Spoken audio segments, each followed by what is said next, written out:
ผู้มีโรคร้ายผู้มีโรคน้อยผู้มีอายุสั้นผู้มีอายุยืนมันมีกรรมเป็นเครื่องจำแนกให้แตกต่างกันแต่กรรมเหล่านั้นมันเกิดจากหยังพระพุทธเจ้าตรัสจะได้สูตรนี้คักไม่ออกเลยคักหลายเนาะ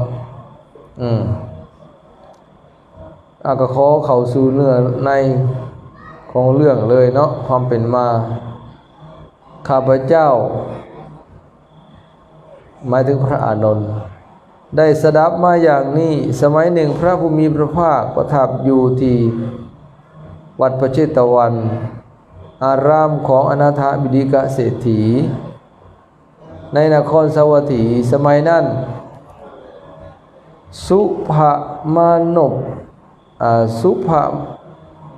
นพโตไทยบุตรนี่สื่อพอออกนี่แล้วว่าสุภมานพโตไทยบุตรเข้าไปเฝ้าพระผู้มีพระภาคถึงที่ประทับแล้วได้สนทนาปราศัยพ่อเป็นทีบันเทิงใจพ่อเป็นที่ระลึกถึงกันแล้วนั่งณที่สมควรได้กราบทูลพระผู้มีพระภาคว่าทานพระโคดมในพราหมณ์เขาเสียพระพุทธเจ้า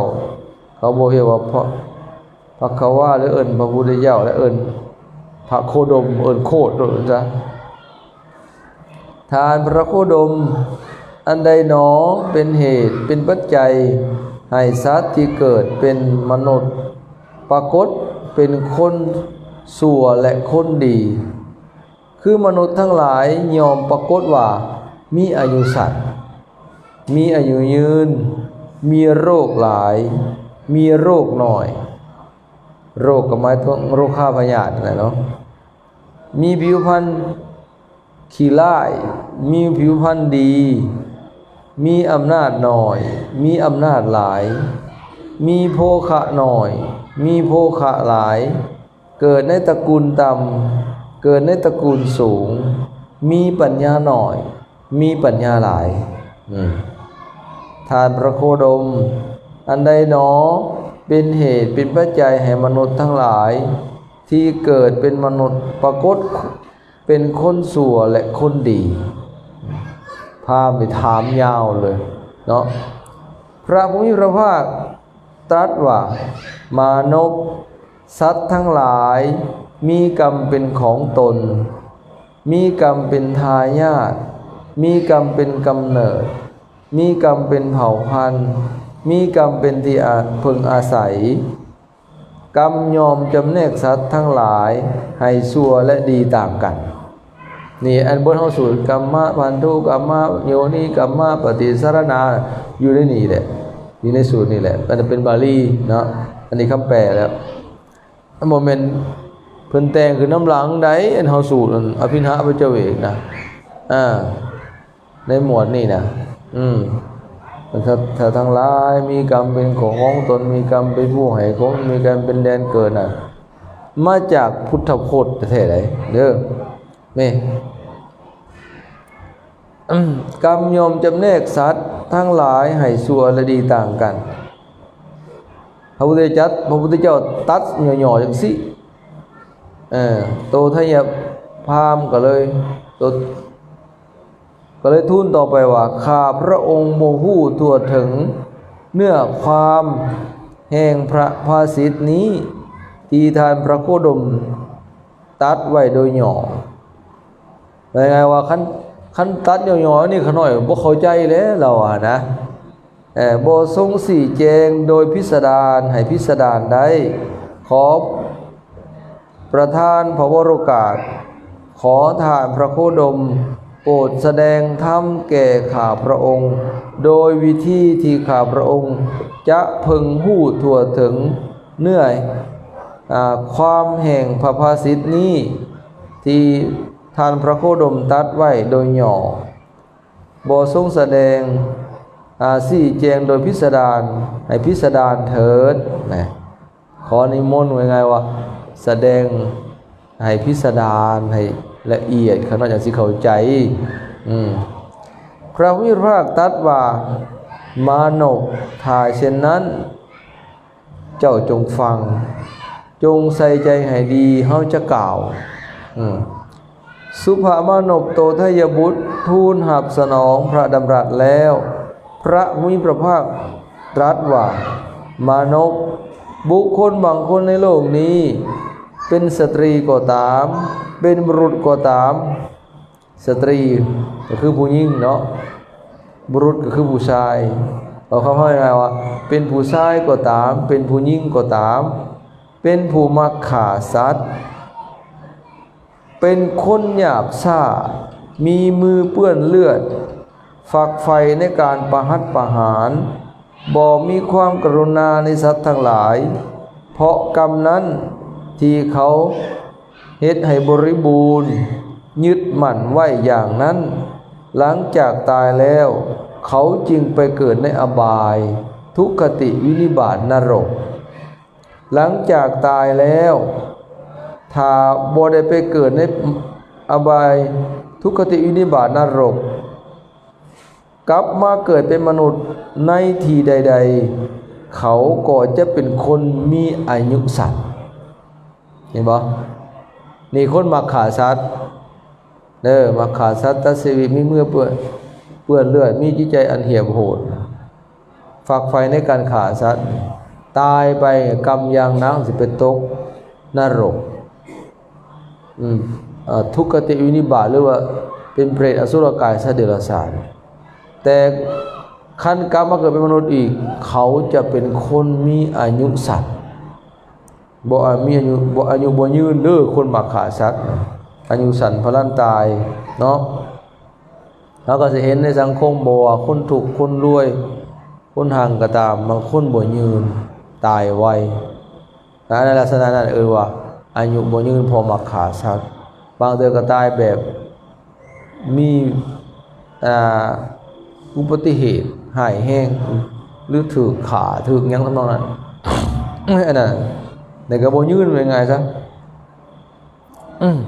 เอาต่อไปมานพการที่บุคคลเป็นผู้ฆ่าสัตว์เป็นคนหยาบช้ามีมือเปื้อนเลือดฝักใฝ่ในการประหัตประหารบ่มีความกรุณาในสัตว์ทั้งหลายนี้เป็นปฏิปทาขอปฏิบัติที่เป็นไปเพื่อความมีอายุสั้นเนาะมานพส่วนบุคคลบางคนในโลกนี้เป็นหญิงก็ตามเป็นชายก็ตามเป็นผู้ละเว้นขาดจากการฆ่าสัตว์วางทันทาวุธสตาอาวุธมีความละอายมีความเอ็นดูมุ่งหวังประโยชน์เกื้อกูลในสรรพสัตว์เพราะกรรมนั้นที่เขาให้บริบูรณ์ยึดมั่นไว้อย่างนั้นหลังจากตายแล้วเขายอมไปเกิดในสุคติโลกสวรรค์หลังจากตายแล้วถ้าบ่ได้ไปเกิดในสุคติโลกสวรรค์กลับมาเกิดเป็นมนุษย์ในที่ใดๆเขาก็จะเป็นคนมีอายุยืนเห็นบ่คนบ่มักฆ่าสัตว์บ่มีจิตใจเหี้ยมโหดบ่มีฝ่ามือเปื้อนเลือดนะบ่ฝักใฝ่ในการประหัตประหารมีจิตเมตตานี่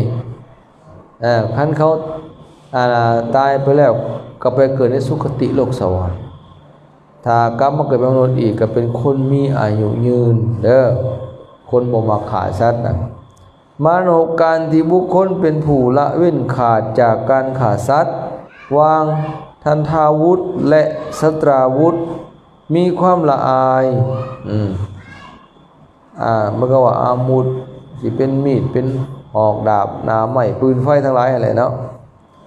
มีความละอายมีความอินดูมุ่งหวังประโยชน์เกื้อกูลในสรรพสัตว์นี่เป็นปฏิปทาขอปฏิบัติที่เป็นไปเพื่อความมีอายุยืนนะก็ผู้ใดยังมีอายุยืนแหละให้เว้นจากฆ่าสัตว์ทุกชนิดเพราะว่าสัตว์ก็สัตว์เดรัจฉานก็ดีหรือมนุษย์ก็แม่นเบิดเนาะข้อต่อไปมนุษย์บุคคลบางคนในโลกนี้เป็นหญิงก็ตามเป็นชายก็ตามเป็นผู้เบียดเบียนสัตว์อยู่นี่ฟ้าหากไอ้ตัวกองกินนี่ฆ่าคือเฮ็ดให้ตายให้ มดเสียชีวิตอินทรีย์อันนี้ว่าขาเนาะแต่ในที่นี้เบียดเบียนนี่บ่แม่นขาเห็นให้เจ็บปวดทรมานทั้งห่างกายโดยการทุบตีใส่แห้งงานหนักผูกมัดจองจำนักสุดก็ถึงพิกลพิกายแต่บ่ถึงขันตายอันนี้เราเบียดเบียนเนาะเบียดเบียนสัตว์ทั้งหลายด้วยฝ่ามือเนด้วยก้อนดินเนด้วยธรไม้เนด้วยสัตรา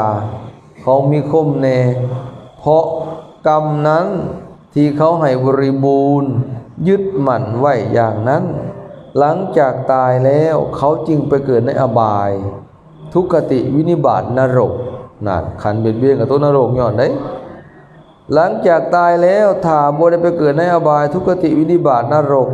กลับมาเกิดเป็นมนุษย์ในที่ใดๆเขาก็จะเป็นคนจะเป็นผู้มีโรคหลายคนมักเบียดเบียนสัตว์นี่เนาะกรรมอย่างนักกับพาให้เป็นตกนรกเป็นเปรตอสุรกายเสือเดรัจฉานอบายภูมิทั้ง4นะครับหลังจากตายแล้วแต่ขั้นกรรมมาเกิดเป็นมนุษย์อีกเขาจะเป็นคนผู้มีโรคฆ่าพยาธิหลายมักเจ็บมักไข้มักบ่ตายบ่ถึงขั้นตายแต่หากเป็นนั่นเป็นนี่อยู่เรื่อยอันนี้ดีเป็นอันใหม่ปัวดีแน่บ่ดีแน่หากบ่พอตายนะเป็นหยังคุณบุหานบอกเป็นไข้เป็นป่วยเป็นมะล่องจงจอยคนขี้ต่อยเล็กไฟนะบ่พอดีขึ้นมาแน่ก็ว่าเป็นอยู่หล่ะเป็นแนวใหม่ไปอีกอันนี้อาตมาเนี่ยก็สิเป็นผู้หนึ่งแหละนะอ่อนๆแอดๆอยู่เรื่อยเบียดเบียนสัตว์มักเจ็บมักไข้ถึงบ่หุ่นแห้งก็มันบ่พอสิขาดเอามโนการที่บุคคลเป็นผู้เบียดเบียนสัตว์ทั้งหลายด้วยฝ่ามือแน่ด้วยก้อนดินแน่ด้วยท่อนไม้แน่ด้วยของมีคมแน่นี้เป็นขอปฏิบัติที่เป็นไปเพื่อความมีโรคหลายบัดนี้กันขามกันต่อไปมนุษย์ส่วนบุคคลบางคนในโลกนี้เป็นหญิงก็ตามเป็นชายก็ตามเป็นผู้บ่เบียดเบียนสัตว์ทั้งหลายด้วยฝ่ามือแน่ด้วยก้อนดินแน่ด้วยท่อนไม้แน่ด้วยสัตราแน่เพราะกรรมนั้นที่เขาให้บริบูรณ์ยึดมั่นไว้อย่างนั้นหลังจากตายแล้วเขาจึงไปเกิดในสุคติโลกสวรรค์หลังจากตายแล้วถ้าบ่ได้ไปเกิดในสุคติโลกสวรรค์กลับมาเกิดเป็นมนุษย์ในทีใดๆเขาก็จะเป็นคนเป็นผู้มีโรคหน่อยไหนบอกใครผู้ใดบ่เบียดเบียนสัตว์บ่ทรมานสัตว์บ่ว่าด้วยฝ่ามือก่อนดินทอนไม้ของมีคมใดๆก็ตามกรรมที่สูงขึ้นไปก็ไปเกิดในสุคติโลกสวรรค์ถ้ากรรมมาเกิดเป็นมนุษย์อีกก็จะเป็นผู้มีโรคหน่อยบ่ค่อยเจ็บค่อยไข้มีสุขภาพแข็งแรงเด้อนี่คนบ่เบียดเบียนสัตว์อันนี้ทานก็ได้โพดสัตว์หลายอยู่ได้ในเมืองสวรรค์นะ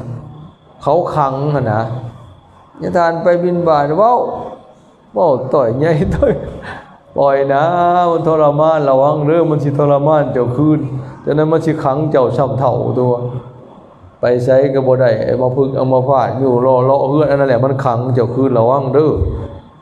ว่าไปว่ามาปล่อยอีหลีนะหลายตัวลอยตัวได้สัตว์นั่นนะก็จะปล่อยว่าหน่อยว่าใหญ่นะวันนี้เพิ่นก็มักป่วยอีหลีเพิ่นเป็นเจ้าของหมดน่ะต่อมานะบัดปล่อยแล้วบัดเศร้าแข็งแรงนะ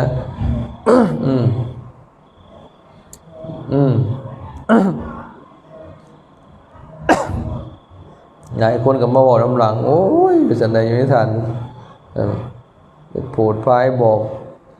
ซ้อนนั่นแหละก็หน่อยบ่ดีมากพอก็หน่อยปล่อยหมดแล้วว่าซั่นมนุษย์ การที่บุคคลเป็นผู้บ่เบียดเบียนสัตว์ทั้งหลายด้วยฝ่ามือแน่ด้วยก้อนดินด้วยธรไม้แน่ด้วยสัตว์ของมีคมแน่นี่เป็นขอปฏิบัติที่เป็นไปเพื่อความมีโรคน้อยเนาะมานพขอต่อไปอีกวันบุคคลบางคนในโลกนี้เป็นยิ่งก็ตามเป็นชายก็ตามเป็นผู้มักโกรธมักห้ายไทยเขาว่าโกรธห้ายใจห้ายมักห้ายเต็มไปด้วยความขับแค้นถูกผู้อื่นว่ากล่าวเล็กหน่อยก็คัดใจห้ายพยาบาทปองห้ายแสดงความห้ายความปองห้ายและโทษเล็กน้อยให้ปรากฏเพราะกรรมนั้นที่เขาให้บริบูรณ์ยึดมั่นไว้อย่างนั้นหลังจากตายแล้วเขาจึงไปเกิดในอบายทุกขติวินิบาตนรกหลังจากตายแล้วถ้าบ่ได้ไปเกิดในอบายทุกขติวินิบาตนรกกลับมาเกิดเป็นมนุษย์ในที่ใดๆเขาจะเป็นผู้มีผิวพรรณบ่งามผิวพรรณซามผิวพรรณขี้ร้ายว่าของเราง่ายๆว่ามีผิวพรรณขี้ร้ายคนมักโกรธมักห้ายเด้อไม่ออกเด้อหน้าบูดหน้าบึ้งกัดแขวกัดตาเขียวมักปล่อยมักด่ามักปองห้ายคิดปองห้ายคิดอิจฉาริษยาผู้อื่นน่ะระวังโลดตายไปตกนรกย้อนใดบ่ธรรมดาเด้นะผู้ห้ายเก่งๆด่าเก่งๆน่ะตกนรกเป็นเปรตอสุรกายสัตว์เดรัจฉานถ้ากลับมาเป็นมนุษย์อีกเขาสิเป็นผู้มีผิวพรรณบ่งามผิวพรรณขี้ร้ายผู้ใดหายเก่งๆเกิดชาติหน้าบ่งามอย่างนี้บ่ไม่ออกกันอย่างงามเลยอย่าหายอย่าด่าเบิ่งข้อต่อไปนี่เพิ่นสิเว้าให้เห็นบ่มโนการที่บุคคลผู้มักโกรธมากไปด้วยความขับแค้นถือผู้อื่นว่าเล็กน้อยก็คัดใจเขาหายนั่นนึงก็เครียดก็หายผูกใจเจ็บพยาบาทปองห้ายแสดงความโกรธความปองห้ายและโทษเล็กน้อยให้ปรากฏนี่เป็นปฏิปทาของปฏิบัติที่เป็นไปเพื่อความมีผิวพรรณบ่งามบานี้ขอต่อไปกงกันข้ามกันเนาะมโนส่วนบุคคลบางคนในโลกนี้เป็นยิ่งก็ตามเป็นชายก็ตามเป็นผู้บ่มักโกรธแน่บ่มากไปด้วยความขับแค้นถือผู้อื่นว่าหลายก็บ่คัดใจเขาบอกให้ร้ายก็ยังบ่เครียดบ่หายนะบ่โกรธบ่พยาบาทบ่ปองห้ายบ่แสดงความโกรธหรือว่าความหายความปองห้ายและโทษเล็กน้อยให้ปรากฏเพราะกรรมนั้นที่เขาได้ให้บริบูรณ์ยึดมั่นไว้อย่างนั้นหลังจากตายแล้วเขาจึงไปเกิดในสุคติโลกสวรรค์หลังจากตายแล้วถ้าบ่ได้ไปเกิดในสุคติโลกสวรรค์กลับมาเกิดเป็นมนุษย์อีกเขาก็จะเป็นผู้มีผิวพรรณผ่องใสผิวพรรณงามนะมโนการที่บุคคลเป็นผู้บ่โกรธบ่มากไปด้วยความขับแค้นถือผู้อื่นว่ากล่าวหลายก็บ่คัดใจบ่ห้ายบ่พยาบาทบ่ปองห้ายบ่แสดงความห้ายความปองห้ายและโทษเล็กน้อยให้ปรากฏนี่เป็นปฏิปทาที่เป็นไปเพื่อความเป็นผู้มีผิวพรรณผ่องใสเนี่ยเรียกว่าผิวพรรณงามเนาะคันอยากเป็นคนงามเนี่ยก็บ่โกรธบ่ห้ายบ่ใจห้ายบ่ขับแค้นแน่นใจบ่คิดปองห้ายผู้อื่นถึงเขาสิว่าให้หลายๆก็บ่แสดงความโกรธความห้ายให้ปรากฏนะนี่เนาะจะสิเป็นคนงามเด้อ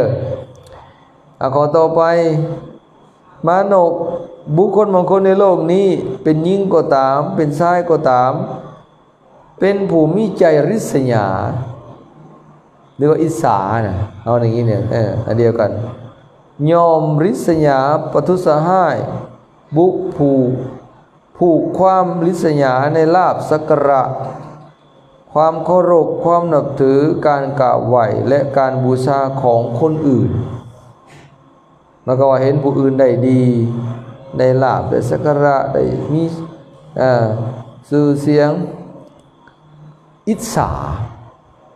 ย่านลื่นนะหาทางกันแก่งคัดขวางอันไหนลักษณะนั้นอันนี้ว่าอิจฉาริษยาถึงบทปานนั้นมีจิตใจละอิจฉาริษยาเขาเจ้านั่นเห็นผู้อื่นได้ดีได้ลาภได้สักการะได้ความเคารพนับถือกราบไหว้บูชาก็ย่านลื่นย่านเลืออิจฉาริษยานะเพราะกรรมที่เขาให้บริบูรณ์ยึดมั่นไว้อย่างนั้นหลังจากตายแล้วเขาจึงไปเกิดในอบายทุกขติวินิบาตนรกหลังจากตายแล้วถ้าบ่ได้ไปเกิดในอบายทุกขติวินิบาตนรกกลับมาเกิดเป็นมนุษย์ในที่ใดๆเขาก็จะเป็นผู้มีอำนาจหน่อยบ่มียศถาบรรดาศักดิ์ในเป็นคนมีอำนาจหน่อยเด้อบ่ค่อยมีอำนาจวาสนาใหญ่โตคือเขาคือผู้อื่นเพราะตัวเองมาอิจฉาผู้อื่นนะมโนการที่บุคคลผู้มีใจริษยายอมริษยาประทุษร้ายผูกความริษยาในลาภสักการะความเคารพความนับถือกราบไหว้และบูชาของบุคคลอื่นนี้เป็นข้อปฏิบัติที่เป็นไปเพื่อความเป็นผู้มีอำนาจหน่อยเด้อเอาคนขามมาเลยมานพส่วนบุคคลบางคนในโลกนี้เป็นยิ่งกว่าตามเป็นชายกว่าตามเป็นผมมีจิตใจบริษยาบ่อิจฉายอมบริษยาบ่ประทุษร้ายบ่ผูกความริษยาในลาภสักการะความเคารพความนับถือการกล่าวไหว้และการบูชาของบุคคลอื่นเพราะกรรมนั้นที่เขาให้บริบูรณ์ยึดมั่นไว้อย่างนั้นหลังจากตายแล้วเขาจึงไปเกิดในสุคติโลกสวรรค์หลังจากตายแล้วถ้าบ่ได้ไปเกิดในสุคติโลกสวรรค์กลับมาเกิดเป็นมนุษย์อีกในที่ใดๆเขาก็จะเป็นผู้มีอำนาจหลายนะมียศถาบรรดาศักดิ์ต่อมามโนการที่บุคคลเป็นผู้มีจิตใจบริษยายอมบ่ริษยาบ่ประทุษร้ายบ่ผูกความริษยาหรือว่าอิจฉาในลาภสักการะความเคารพความนับถือการกราบไหว้และการบูชาของบุคคลอื่นนี้เป็นข้อปฏิบัติที่เป็นไปเพื่อความเป็นผู้มีอำนาจหลายเด้อนั่นคันยังมีอำนาจหลายแล้วอย่าไปอิจฉาริษยาผู้อื่นเนาะเห็นผู้อื่นได้ดีได้ลาภสักการะได้ความเคารพนับถือบูชาอย่าไปอิจฉาริษยาจังสิมีอำนาจวาสนาสูงส่งขอต่อไปมนุษย์บุคคลบางคนในโลกนี้เป็นยิ่งก็ดีเป็นชายก็ดีเป็นผู้บ่ให้ข้าวน้ำผ้ายานดอกไม้ของหอมเครื่องรูปไล้เครื่องหอมเครื่องทาหรือสิเป็นพวกแป้งพวกเครื่องหอมน้ำหอมนั่นแหละเนาะให้เสื้อสาดที่พักเครื่องประทีปนะครับว่าเครื่องไต้อันนี้ให้แสงสว่างเขาประทีปเด้อประทีปเครื่องตะกี้ก็เป็นเทียนเป็นน้ำมันเป็นอันนี้ได้เครื่องไต้แสงสว่างตะเกียงกระบองสมัยก่อนคู่มือนี่ก็อันนี้แล้วประทีปนี่ดอกไฟแสงสว่างนะไฟฟ้านะแก่สมณะหรือพราหมณ์เพราะกรรมนั้นที่เขาให้บริบูรณ์ยึดมั่นไว้อย่างนั้นหลังจากตายแล้วเขาจึงไปเกิดในอบายทุกขติวินิบาตนรกเอาง่ายๆว่าคนขี้ที่อันนี้นะเขาหน้าโภชนาอาหารยานพาหนะดอกไม้ของหอมเครื่องรูปไล้ที่พักอาศัยเสื้อสาดอาสนะบ่ให้ขี้ที่ขี้เหนียวตายไปก็ตกนรกคือกันไหนเป็นเปรตอสุรกายสัตว์เดรัจฉานนะถ้ามาเกิดเป็นมนุษย์ในที่ใดๆเพิ่นว่านะ กลับมาเกิดเป็นมนุษย์ในที่ใดๆเขาก็จะเป็นผู้มีโภคะหน่อยเกิดมาคนขี้ทีบ่มีทรัพย์สินสมบัติเงินทองหลายคือหมู่เพิ่นเพราะตัวเองเป็นคนขี้ทีบ่มักให้ทานเห็นบ่มนุษย์การที่บุคคลเป็นผู้บ่ให้ข้าวน้ำผ้าย่านดอกไม้ของหอมเครื่องรูปไล้ที่นอนหรือว่าเสื้อสาดอาสนะที่พักเครื่องประทีปเครื่องให้แสงสว่างแก่สมณะหรือพราหมณ์ก็มาถึงนักบวชนี้เป็นข้อปฏิบัติที่ให้เป็นไปที่เป็นไปเพื่อความเป็นผู้มีโภคะหน่อยมีทรัพย์สมบัติเข้าของหน่อยคนบ่อยากให้ทานเนาะเอาข้อต่อไปมานพส่วนบุคคลบางคนในโลกนี้เป็นหญิงก็ตามเป็นชายก็ตามเป็นผู้ให้บัดนี้ให้ข้าวน้ำผ้ายานพาหนะหนวดยานคานหามตะกี้เพิ่นเว้าคู่มือนี่ก็มันรถนี่นะยานเนี่ยพาไปพามาได้เขาว่ายานนะดอกไม้เห็นบ่เพิ่นกล่าวไว้เด้อมาลาเด้อดอกไม้เด้อเห็นบ่เอาจะได้ยินว่าบางคนโอ้ยแต่ดอกไม้เพิ่นเข่งหลายบางศึกษาบางกลุ่มบางพวกบ่ให้เอามาเลยนะเพิ่นสูงแล้วจริงๆบูชาได้อามิตบูชาของหอมอันนี้เครื่องรูปไล้อันนี้เพิ่นมีของหอมน่ะเพิ่นเอาไปดับกลิ่นแต่ว่ามันเอาไปเด้ก็ไปแท้ไปท่าหน้าให้ท่าโตให้หอมเพื่อให้มันมีเสน่ห์ท่าหน้าให้เขาเปิ้นเวิร์นน่ะบ่แม่นนะแต่ไปดับกลิ่นตั้งแต่มันยามกินเหือกินไข้หรือยามฝนผ่ามันอัพมันหยังสินะอันนั้น ที่นอนที่พักที่นอนก็หมายถึงเสื่อสาดนั่นแหละที่พักก็คือกุฏิวิหารก็เป็นได้วัดก็ได้ศาลานั่นนี่แหละเครื่องประทีปเครื่องให้แสงสว่างแก่สมณะหรือพราหมณ์เพราะกรรมนั้นที่เขาให้บริบูรณ์ยึดมั่นไว้อย่างนั้นหลังจากตายแล้วเขาจึงไปเกิดในสุคติโลกสวรรค์หลังจากตายแล้วถ้าบ่ได้ไปเกิดในสวรรค์บัดในสุคติโลกสวรรค์กลับมาเกิดเป็นมนุษย์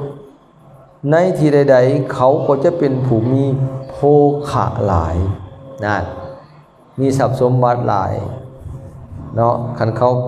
เกิดมาเพราะเขามักให้ทานไว้ก่อนในชาติก่อนปางก่อนเอาขอต่อไปมนุษย์การที่บุคคลเป็นผู้ให้ข้าวน้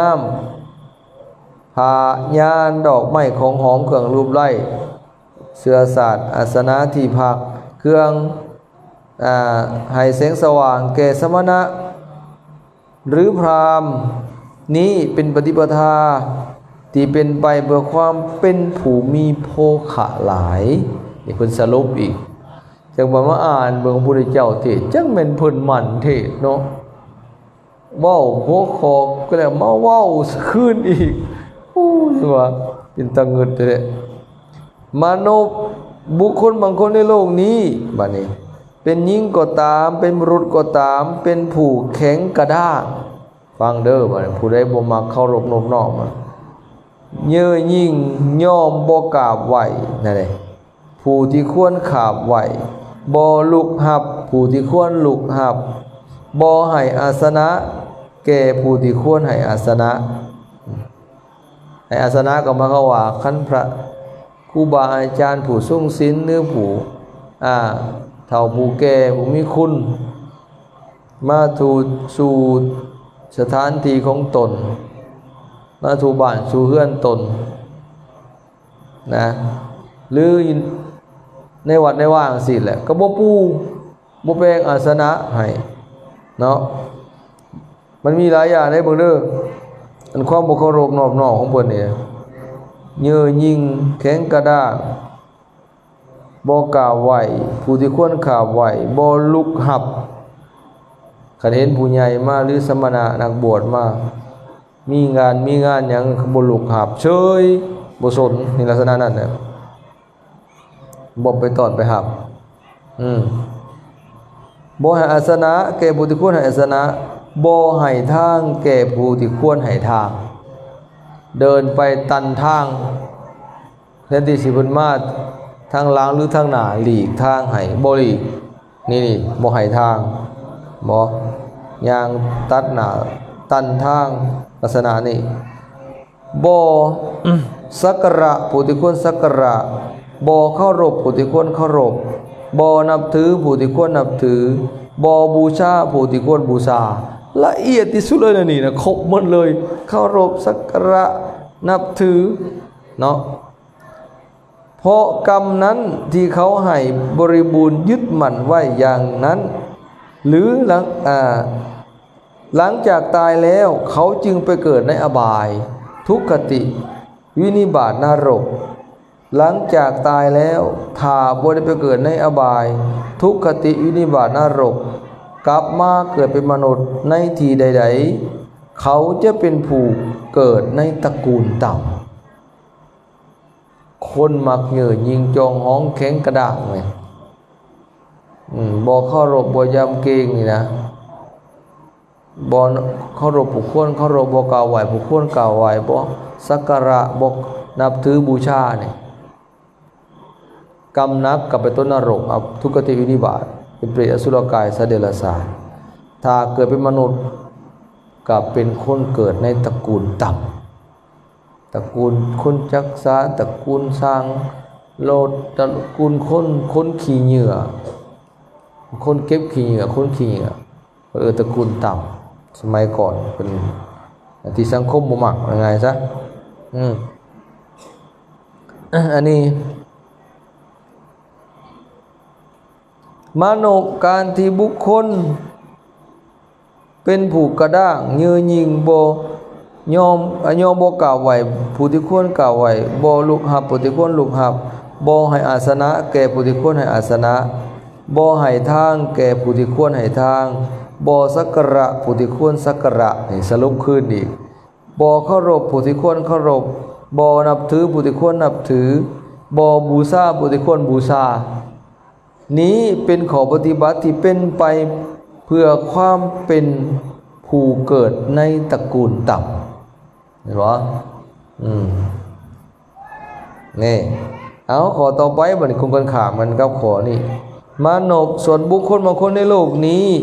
เป็นหญิงก็ตามเป็นชายก็ตามเป็นผู้บ่กระด้างบ่ยืนยิงยอมขาบไหวผู้ที่ควรขาบไหวลุกหับผู้ที่ควรลุกหับ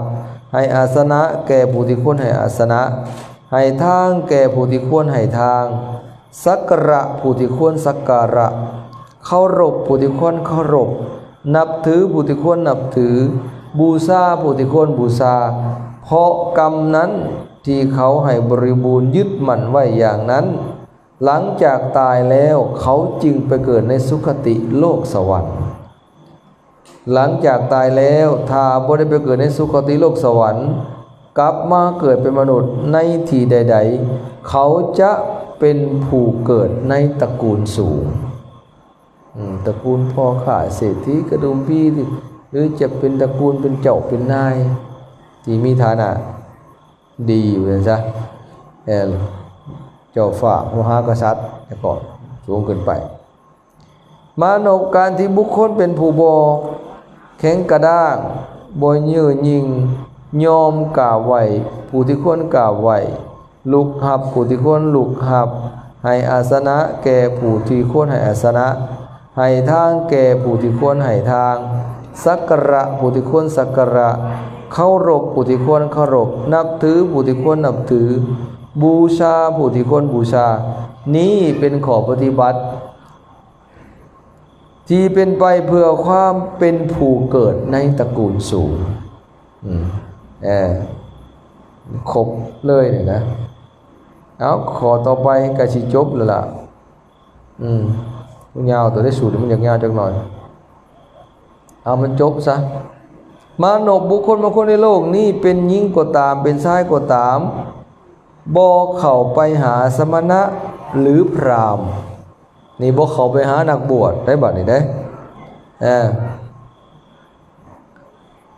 หรือนักบวชแล้วสอบถามว่าทานขาน้อยอันใดเป็นกุศลอันใดเป็นอกุศลอันใดมีโทษอันใดบ่มีโทษอันใดควรเสพอันใดบ่ควรเสพกรรมอันใดที่ข้าพเจ้าทำจึงเป็นไปเพื่อบ่เป็นประโยชน์เกื้อกูลเพื่อทุกข์ตลอดกาลนานหรือว่ากรรมอันใดที่ข้าพเจ้าทำจึงเป็นไปเพื่อประโยชน์เกื้อกูลเพื่อสุขตลอดกาลนานนี่อันนี้พวกเขาไปหานักบวชบ่ไปสนทนาถามอันใดเป็นบาปเป็นบุญเป็นคุณเป็นโทษอันใดมีประโยชน์ประโยชน์บ่สนใจเข้ามาก็บ่เข้าไปหาเม้นมาวัดก็ตามบ่เข้าไปหาบ่สนทนาธรรมบ่สนใจใฝ่ฟังธรรมเหมือนซะสนทนาธรรมกับเพิ่นสิถามเพิ่นก็บ่นี่กรรมอันใดที่มันอ่านคือเนาะนะเพราะกรรมนั้นที่เขาให้บริบูรณ์ยึดมั่นไว้อย่างนั้นหลังจากตายแล้วเขาจึงไปเกิดในอบายทุกขติวินิบาตนรกหลังจากตายแล้วถ้าบ่ได้ไปเกิดในอบายทุกขติวินิบาตนรกกลับมาเกิดเป็นมนุษย์ในที่ใดๆเขาจะเป็นผู้มีปัญญาน้อยบ่มักฟังธรรมบ่มักสนทนาธรรมกับผู้ฮู้กับนักบวชนะเกิดชาติใดภพใดแต่เป็นมนุษย์จะเป็นผู้มีปัญญาน้อยเด้ออันนี้คนบ่มักสนทนาธรรมบ่มักฟังธรรมง่ายๆซะนักกับนรกผู้แล้วเป็นเปรตสัตว์เดรัจฉานอสุรกายเอาข้อต่อไปมโนการที่บุคคลบ่เข้าไปหาสมณะหรือพราหมณ์แล้วสอบถามว่าทานหรือว่าขาดทานบุญเจริญอันใดเป็นกุศลอันใดเป็นอกุศลอันใดมีโทษอันใดบ่มีโทษอันใดควรเสพอันใดบ่ควรเสพกรรมอันใดที่ข้าพเจ้าทำแล้วจึงเป็นไปเพื่อบ่เป็นประโยชน์เกื้อกูลเพื่อทุกข์ตลอดกาลนานหรือว่ากรรมอันใดที่ข้าพเจ้าทำจึงเป็นไปเพื่อประโยชน์เกื้อกูลเพื่อสุขตลอดกาลนานนี้เป็นข้อปฏิบัติที่เป็นไปเพื่อความเป็นผู้มีปัญญาหน่อยนะต่อมาตุขะมนุษย์ส่วนบุคคลบางคนในโลกนี้เป็นหญิงก็ตามเป็นชายก็ตามเข้าไปหาสมณะหรือพราหมณ์แล้วสอบถามว่านี่ทานหรือว่าขาดทานผู้เจริญอันใดเป็นกุศลอันใดเป็นอกุศลอันใดมีโทษอันใดบ่มีโทษอันใดควรเสพอันใดบ่ควรเสพกรรมอันใดที่ข้าพเจ้าทำแล้วจึงเป็นไปเพื่อบ่เป็นประโยชน์เกื้อกูลเพื่อทุกข์ตลอดกาลนานหรือว่ากรรมอันใดที่ข้าพเจ้าทำจึงเป็นไปเพื่อประโยชน์เกื้อกูลเพื่อสุขตลอดกาลนานเพราะกรรมนั้นที่เขาให้บริบูรณ์ยึดมั่นไว้อย่างนั้นหลังจากตายแล้วเขาจึงไปเกิดในสุคติโลกสวรรค์นี่ผู้มักฝักใฝ่ในธรรมฟังธรรมสนทนาธรรมเนาะหลังจากตายแล้วถ้าบ่ได้ไปเกิดในสุคติโลกสวรรค์กลับมาเกิดเป็นมนุษย์ในที่ใดๆเขาจะเป็นผู้มีปัญญาหลายนี่คนผู้มักสนทนาธรรมมักฟังธรรมนี่จะเป็นผู้มีปัญญาหลายเนาะมโนการที่บุคคลเข้าไปหาสมณะหรือพราหมณ์แล้วสอบถามว่าทานหรือว่าทานผู้เจริญอันใดเป็นกุศลอันใดเป็นอกุศลอันใดมีโทษอันใดบ่มีโทษอันใดควรเสพอันใดบ่ควรเสพกรรมอันใดที่ข้าพเจ้าทำแล้วจึงเป็นไปเพื่อบ่เป็นประโยชน์เกื้อกูลเพื่อทุกข์ตลอดกาลนานหรือว่ากรรมอันใดที่ข้าพเจ้าทำจึงเป็นไปเพื่อประโยชน์เกื้อกูลเพื่อสุขตลอดกาลนาน นี่เป็นข้อปฏิบัติที่เป็นไปเพื่อความเป็นผู้มีปัญญาหลายนะมักเข้าไปหาเข้าไปนั่งใกล้อยากฟังธรรมเงียงหูลงฟังธรรมสนทนาธรรมอันใดเป็นบาปเป็นบุญเป็นคุณเป็นโทษเป็นประโยชน์เป็นประโยชน์นี่คนผู้นี้เนี่ยเกิดชาติใดภพใดเป็นผู้มีปัญญาหลายมานพรวมความว่าขอปฏิบัติที่เป็นไปเพื่อความมีอายุสั้นยอมนำไปสู่ความเป็นมีอายุสั้นขอปฏิบัติที่เป็นไปเพื่อความมีอายุยืนยอมนำเข้าไปสู่ความมีอายุยืนขอปฏิบัติที่เป็นไปเพื่อความมีโรคหลายยอมนำเข้าไปสู่ความมีโรคหลายขอปฏิบัติที่เป็นไปเพื่อความมีโรคน้อยยอมนำเข้าไปสู่ความมีโรคน้อยขอปฏิบัติที่เป็นไปเพื่อความมีผิวพรรณงามยอมนำเข้าไปสู่ความเป็นผู้มีผิวพรรณผิวพรรณขี้ร้ายก็เนาะขอปฏิบัติที่เป็นไปเพื่อความมีผิวพรรณบ่งามยอมนำเข้าไปสู่ความมีผิวพรรณบ่งามขอปฏิบัติที่เป็นไปเพื่อมีผิวพรรณงามยอมนำเข้าไปสู่ความมีผิวพรรณงามขอปฏิบัติที่เป็นไปเพื่อความมีอำนาจน้อยยอมนำไปสู่ความมีอำนาจน้อยขอปฏิบัติที่เป็นไปเพื่อความมีอำนาจหลายยอมนำเข้าไปสู่ความมีอำนาจหลายขอปฏิบัติที่เป็นไปเพื่อความมีโภคะน้อยยอมนำเข้าไปสู่ความมีโภคะน้อยขอปฏิบัติที่เป็นไปเพื่อความมีโภคะหลายยอมนำเข้าไปสู่ความมีโภคะหลายขอปฏิบัติที่เป็นไปเพื่อความเกิดในตระกูลต่ำยอมนำเข้าไปสู่ความเกิดในตระกูลต่ำขอปฏิบัติที่เป็นไปเพื่อความเกิดในตระกูลสูงยอมนำเข้าไปสู่ความเกิดในตระกูลสูงขอปฏิบัติที่เป็นไปเพื่อความมีปัญญาหน่อยยอมนำเข้าไปสู่ความมีปัญญาหน่อยปฏิปทาขอปฏิบัติที่เป็นไปเพื่อความมีปัญญาหลายยอมนำเข้าไปสู่ความมีปัญญาหลายสัตว์ทั้งหลายมีกรรมเป็นของตนมีกรรมเป็นทายาทมีกรรมเป็นกำเนิดมีกรรมเป็นเผ่าพันธุ์มีกรรมเป็นที่พึงอาศัยกรรมยอมจำแนกสัตว์ให้ชั่วและดีต่างกันด้วยประการฉะนี้เห็นบอกเป็นสรุปเมื่อพระผู้มีพระภาคตรัสอย่างนี้แล้วสุภามานพโตทยบุตรได้กราบทูลพระผู้มีพระภาคว่าข้าแต่ท่านพระโคดมพระภาสิทธิ์ของทานพระโคดมแจ่มแจ้งยิ่งนักข้าแต่ทานพระโคดมพระภาสิทธิ์ของพระโคดมแจ่มแจ้งยิ่งนักแจ่มแจ้งหลายทานพระโคดมประกาศธรรมแจ่มแจ้งโดยประการต่างๆเปรียบเหมือนบุคคลหงายของที่ขวับโดยอุปมาขากหลายเนาะเปิดของที่ปิดบอกทางแก่ผู้หลงทางหรือใต้แสงสว่างในที่มืดด้วยตั้งใจว่าคนมีตาดีจักเห็นหูกได้ข้าพระองค์นี้ขอถึงพระพุทธพระโคดมพร้อมทั้งพระธรรมและพระสงฆ์เป็นสรณะ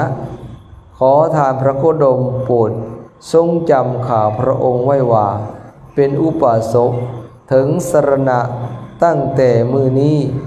เป็นต้นไปจนตลอดชีวิตดังนี้แลจบกัมมะจุลกัมมวิภังคสูตรเพียงเท่านี้เนาะในยทานแสดงเรื่องกรรมสูตรน้อยจำแนกกรรมสูตรน้อยโดยจุลกัมมวิภังคสูตรในฟังก็ถือว่าละเอียดเนาะเพราะว่าในสูตรนี้เนาะนี่เขาสิเห็นนะสัตว์ที่เป็นไปต่างๆหน้าที่เกิดมาแตกต่างกันมันมีเหตุปัจจัยเกิดจากกรรมที่เคยสั่งสมไว้ที่เคยกระทำไว้ทั้งดีและบ่ดีนะแต่อันนี้แล้วได้คำตอบเรื่องกรรมได้แต่สัตว์เขาอยากได้ดีก็ทำเอาอยากบ่ได้อยากได้เนี่ยบ่ดีก็เฮ็ดเอาอยู่ในนี่แหละ นะเพราะว่าละเอียดหมดแล้วอยากขี้ร้ายอยากงามอยากหังอยากทุกข์อยากมีปัญญาบ่มีปัญญาอยากมีอำนาจวาสนาอยากเกิดในตระกูลสูงตระกูลต่ำอยู่ในนี่เพิ่นว่าแจ้งเบิดเนาะนั่นกรรมอย่างนักก็ไปเกิดในนรกทุกขติวินิบาตนะคันเกิดเป็นมนุษย์อีกก็เป็นไปต่างๆที่น้องนับแต่อายุสั้นมีโรคหลายโรคหน่อยเฮาสิเห็นอันนั้นแหละเป็นว่าละเอียดสุดในสูตรนี้ก็ได้ฉะนั้นเฮาก็พากันศึกษาพิจารณาก็เชื่อตามพระศาสดาเพิ่นสอนไว้แล้วก็สังวรระวังบัดนี้เมื่อฮู้เหตุฮู้ปัจจัยที่พาให้เป็นไปเพื่อความเจริญเพื่อเสื่อมทางเสื่อมแล้วเฮาก็เว้นในส่วนที่เป็นทางเสื่อมสังสมแต่ในทางที่เจริญที่เป็นบุญเป็นกุศลนำความสุขความเจริญให้เฮาทุกชาติทุกภพไปหรือเจริญยิ่งขึ้นไปเพื่อมรรคเพื่อผลเพื่อความพ้นทุกข์เพื่อพระนิพพานเนาะยานทานแสดงมาก็เห็นว่าสมควรแก่เวลาจึงขอยุติการกล่าวธรรมของพระศาสดาเพียงเท่านี้ในท้ายที่สุดนี้ขอน้อมเอาคุณพระศรีรัตนตรัยบุญกุศลใดที่เราได้กระทำไปแล้วทั้งในอดีตและปัจจุบันจงมารวมเป็นตบะเป็นเดชะเป็นประวัติปัจจัยปกป้องคุ้มครองของท่านทั้งหลายให้นิรันดร์ปราศจากทุกโศกโรคภัยไว้เจริญงอกงามไพบูรย์พูนสุขในชีวิตของตนปรารถนาสิ่งใดให้เป็นไปโดยชอบประกอบโดยธรรมขอความปรารถนานั้นจงสำเร็จทุกสิ่งทุกประการตราบต่อเท่าถึงความพ้นทุกข์ทำให้แจ้งซึ่งพระนิพพาน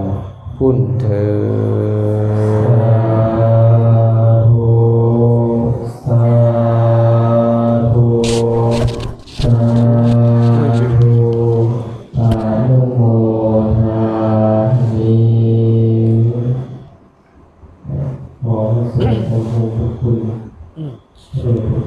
ด